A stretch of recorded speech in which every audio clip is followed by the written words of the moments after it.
Bonjour à toutes et à tous. Aujourd'hui, on va s'attaquer à deux gros morceaux en un, les abréviations, mais à travers un texte de l'échiquier de Normandie.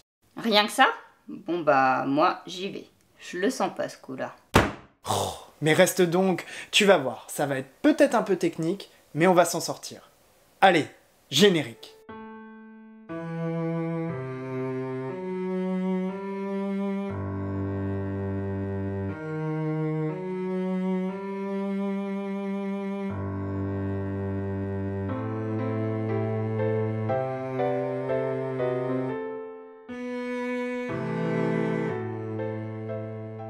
Dans cette première vidéo, nous allons évoquer l'échiquier de Normandie. Nous allons donc nous concentrer sur le cadre de notre texte, qui sera abordé d'un point de vue paléographique dans une deuxième partie. Celui-ci contient pas mal d'abréviations sur seulement quelques lignes, ce qui va nous permettre de prendre le temps d'aborder longuement et dans le détail ce sujet. Commençons par le début. Qu'est-ce que l'échiquier? Quelles sont les fonctions de cette institution? De quoi parle-t-on finalement? Pour illustrer mes propos au sujet de l'échiquier de Normandie, je vais m'appuyer sur un document un peu particulier. Il s'agit du traité de l'échiquier et parlement de Normandie réalisé par Alexandre Bigot de Monville. Son écriture est quelque peu embêtante à lire puisqu'il s'agit de véritables pattes de mouche surchargées de ratures. Et j'en ai transcrit des centaines de pages, oui, des centaines de pages. Et du coup, qui est Alexandre Bigot de... je sais plus quoi? De la seigneurie de Monville, située à une quinzaine de kilomètres de Rouen, on n'est pas très loin de Malonnet en gros. Alors, Alexandre Bigot de Monville est né en 1607 dans une famille de Verneuil, anoblie au XVe siècle. C'est un personnage intéressant par bien des aspects et je pourrais en parler pendant des heures, mais je vais essayer de condenser un peu. Merci de penser aux autres. Non, vraiment, c'est apprécié, je t'assure. En 1625, il est d'abord avocat au Parlement de Paris, puis conseiller à Rouen 2 années plus tard, ce qui est un parcours somme toute assez attendu. En 1637, il parvient à la charge de président à Mortier, et ce 2 années avant l'âge requis, ce qui montre bien qu'il vient d'une famille avec de solides appuis. Tu as parlé de président Mortier, c'est... Une bonne question. Le nom de Mortier vient de la toque de velours noir brodée d'or que les juges portent. Il s'agit en fait des présidents qui dirigent les différentes audiences dans les chambres du Parlement. Pour accéder à l'une de ces charges, il convient de cocher un certain nombre de cases, dont un critère d'âge. Jusqu'au milieu des années 1650, Alexandre Bigot est un magistrat unanimement considéré comme un cabaleur qui mène les mouvements de révolte dans le Parlement de Normandie. À ce moment-là, un agent de Mazarin qualifie alors son esprit de lâche, et populaire, et pernicieux pour l'État. Quelques années plus tard, en 1663, une note de l'intendant de Rouen Jean Bochart affirme quant à elle qu'il est très habile homme et très puissant dans sa compagnie. Jugé globalement désintéressé, on le considère comme bon juge, sauf quand il est question de son intérêt ou de celui de ses amis. Ah oui, c'est ballot, effectivement. Il est un magistrat intègre, sauf quand il ne l'est pas. Ouais, c'est ça. L'intendant Bochart continue en affirmant que c'est le plus puissant homme d'Europe dans le Parlement et dans la province. Ainsi, la plupart de ses contemporains s'accordent pour mettre en avant sa puissance au sein de sa compagnie et ses qualités d'homme, je cite, d'une grande capacité et d'une vaste étendue d'esprit. Et pour cause. Il montre alors un revirement et une allégeance certaine en faveur du pouvoir royal dès le règne personnel de Louis XIV. Et c'est payant, puisqu'il obtient l'intérim de la charge de premier président du Parlement de 1666 à 1670. Ce n'est vraiment pas rien. Cette fonction est la plus importante de son institution. Cela en fait l'un des principaux représentants du roi dans la province. Pour Bigot, cette nomination vient couronner sa carrière alors qu'il décède à peine 5 années plus tard. Ce qui est cocasse pour un ancien meneur de la Fronde à Rouen.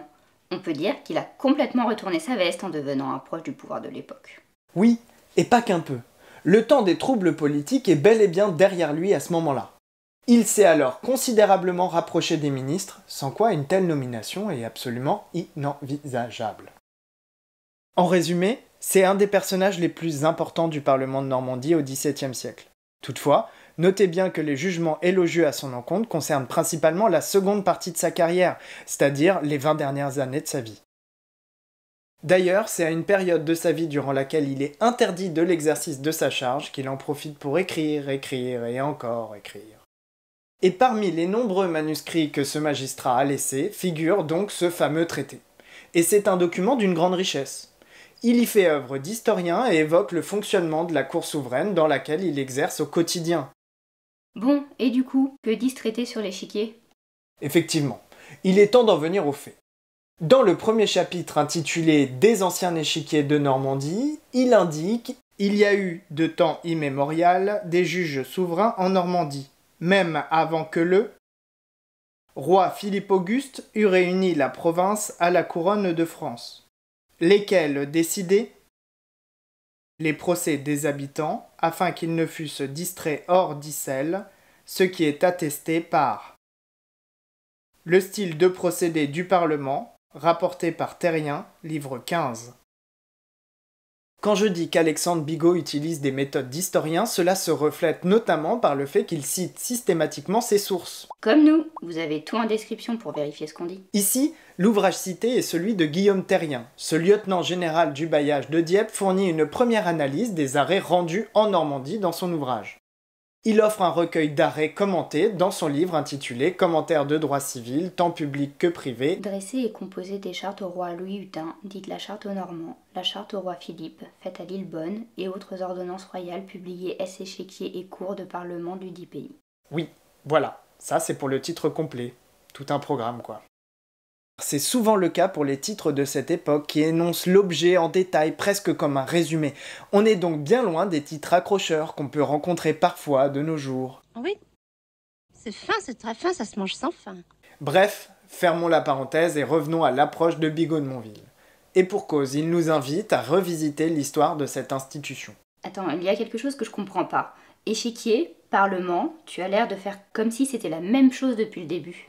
En fait, l'un est l'héritier de l'autre. Il y a quelques différences bien entendu, mais le changement de l'un à l'autre est surtout une question de com de la part du pouvoir royal. Les Normands étant très attachés à leurs coutumes et à leurs particularismes locaux, lors de son avènement, François Ier fait le choix d'imposer un changement de nom à l'échiquier. L'objectif est alors de faire entrer cette institution dans le rang en lui donnant un nom similaire à celui des autres institutions du même type dans le royaume. Et paf, ça fait des chocs à pic. L'échiquier devient le Parlement de Normandie. Voilà, mais dans les grandes lignes, c'est à peu près la même institution qui rend la justice et enregistre les lois. Et à cette époque, le changement est d'autant plus significatif que l'échiquier a une très longue histoire. Symboliquement, le pouvoir cherche en quelque sorte à effacer cette institution locale pour la fondre dans celle des autres parlements de France. Et ce n'est pas un hasard. L'échiquier de Normandie est l'une des principales institutions de la province. Fondé au XIe siècle, il s'agit d'abord d'une institution financière qui prend progressivement un rôle judiciaire.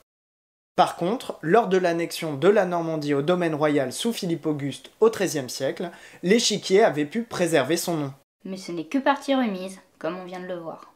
Effectivement, mais à cette époque, le pouvoir royal n'a pas besoin d'un coup de force supplémentaire sur l'institution.